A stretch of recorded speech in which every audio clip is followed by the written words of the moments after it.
It's hard to believe that it's been more than a decade since I started using Samsung watches. I've especially enjoyed using the Galaxy Watch models, which often push the limits of design and features, such as with the rotating physical bezel. I bought the Watch 5 Pro a couple of years ago, even though it wasn't as attractive as the Watch 5 and the rotating bezel, but it had that large 590 milliampere battery and a design that was more rugged than the Watch 5 and then the Watch 6 models in 2023. For more than a month, I've been using the latest Samsung Galaxy Watch, and it feels like Samsung made this one just for me.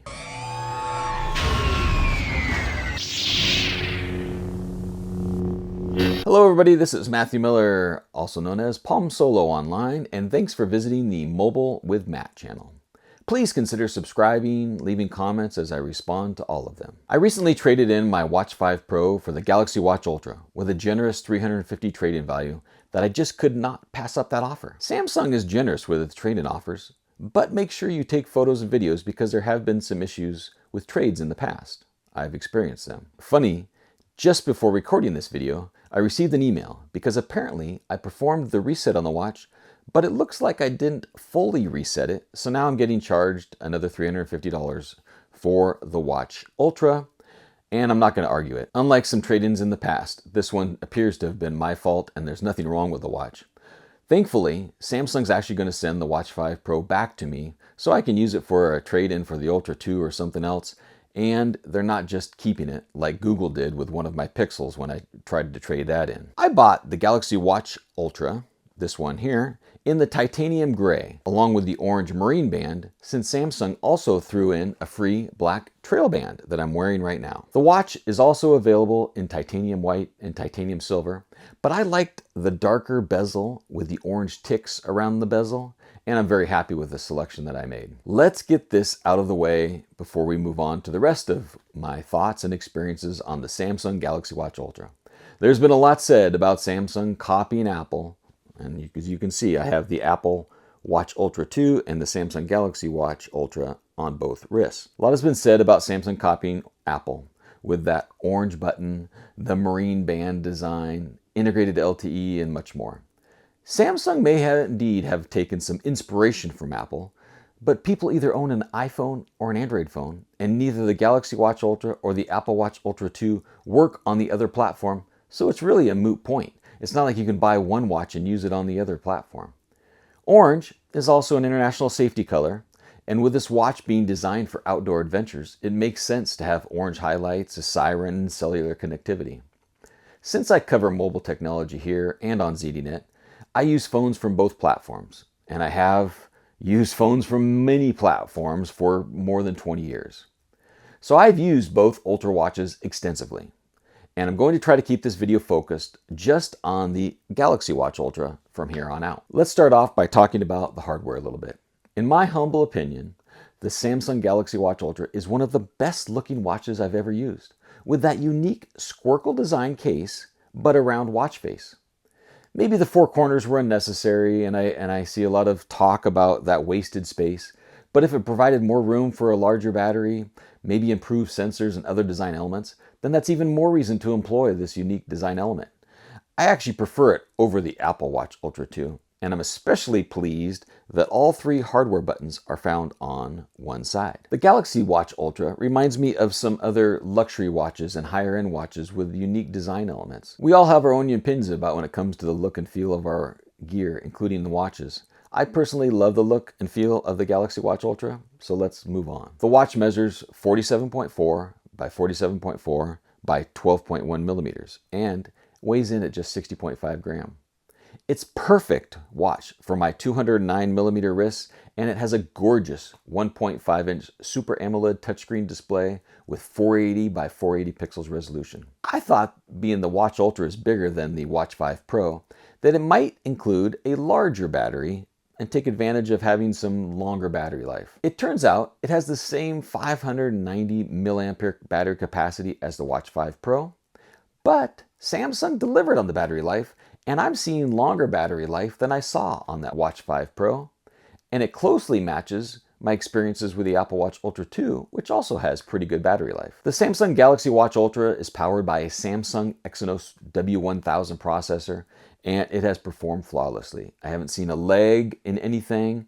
Every app I've thrown at it, every function I've thrown at it has been perfect. It is a rugged watch with sapphire crystal glass display, a titanium case, IP68, 10 atmosphere, and mil standard 810H certification. The bioactive sensor that Samsung's known for supports ECG, sleep apnea detection, heart rate, stress, blood oxygen, skin temperature, and even blood pressure, even though blood pressure is currently not certificated in the US. But I'll chat about that in a few minutes. I chose the orange marine band by default because I like orange. It complements the orange highlights of the color of the watch that I purchased, and I spend a lot of time in the rain and in the water, so a band focused for that kind of use made sense. The marine band, it's comfortable, it looks pretty good, and it has plenty of length to fit my wrist. Because I bought the Samsung Galaxy Watch Ultra early, they also included a black trail band as an early purchase benefit. This is the band that I'm wearing now and that I use most of the time because it's very comfortable for sleeping, and I prefer the easy release for taking it off to charge it up. The clasp adjustment system is rather unique and can take some time to change because you have to release the triangle, rotate it, pull out the 2 pins, move it to another spot, and try it over and over. But given that the band has some flex to it, I found one place on my wrist that allows me to never have to worry about adjusting it. I put it on, I wear it throughout the day, I sleep with it, I run with it, and because of that flexibility of the band, it's very comfortable and tight enough to provide a good heart rate performance when I work out. I always liked Tizen as a watch OS, with apps optimized for the round watch face. But moving to Wear OS made sense, and it offered enhanced app selection. The Watch Ultra runs Android Wear OS 5 with Samsung One UI Watch 6.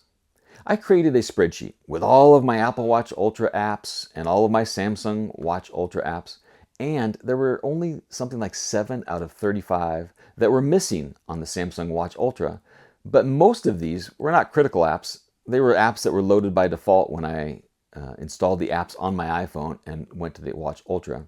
So there's none that I really use on a regular basis, and I'd have to say app parity as far as availability has been reached on the Galaxy Watch Ultra. The Galaxy Watch Ultra supports pinch and knock gestures, similar to the Apple Watch Ultra.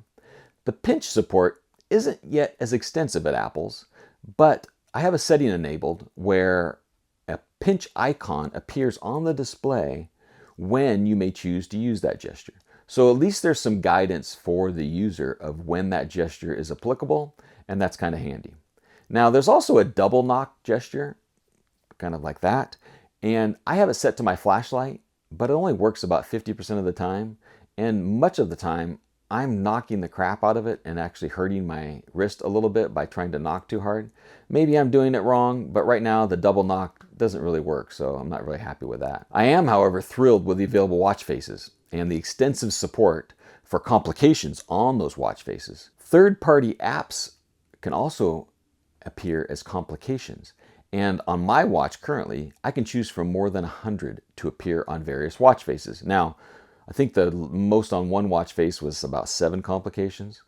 But with those available buttons and the press and hold, the double press, those kind of actions, and the complications, you can pretty much launch all your favorite apps and utilities without even opening up the app launcher itself. A couple things to know about a couple of watch faces. The Ultra Analog and the Simple Ultra watch faces also support the night mode that turns everything red. When I was a deck watch officer on my Coast Guard cutter, we always had red lights on the bridge at night to maintain our night vision. So it's great to have the watch switch to this mode automatically. Again, it's nice to have that red light capability at night when you're looking at your watch and not taking away your night vision. So let's talk about a few of the pros and cons of the watch. The biggest pro for me, it's big and it's beautiful. I love it. Right? The $650 price isn't bad either for a very big, capable watch, and it's $150 less than the Apple Watch Ultra 2. Trade-ins make it even better as long as you trade it in properly and don't make the same mistake that I did. That lovely trail band and cool magnetic lug system works very well, and I'm very happy with it. LTE is included, so you're able to connect via cellular. It is a very solid communication device. The siren is loud, and there are plenty of safety features, fall detection, and things like that is in that watch to make it safer when you travel around. It supports dual frequency multiband GPS, and that has proven to be very accurate.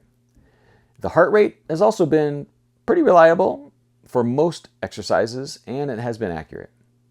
And I mentioned earlier that the Samsung Galaxy Watch Ultra supports blood pressure. It's actually fairly easy to hack blood pressure, even in the US. There's a YouTube video that I found that walks you through it, and it's very easy. You don't have to do anything crazy, just enable some developer modes, go through the process. And when you hack on and use the Samsung Health Monitor for blood pressure support, you do lose the sleep apnea detection part of the watch. Now, I used the sleep apnea detection for a couple weeks and confirmed that I indeed do not have sleep apnea. I'm actually blessed with the ability to sleep very soundly. So I didn't find that sleep apnea detection very useful for me. However, it can be useful for millions of people who may not know they have it, because that early detection of sleep apnea can help you resolve the issue or address it before it becomes a serious problem. But back to the blood pressure. So you can follow that YouTube video, hack the blood pressure on there. Your Samsung Health Monitor now will show blood pressure and ECG, so that ECG support remains.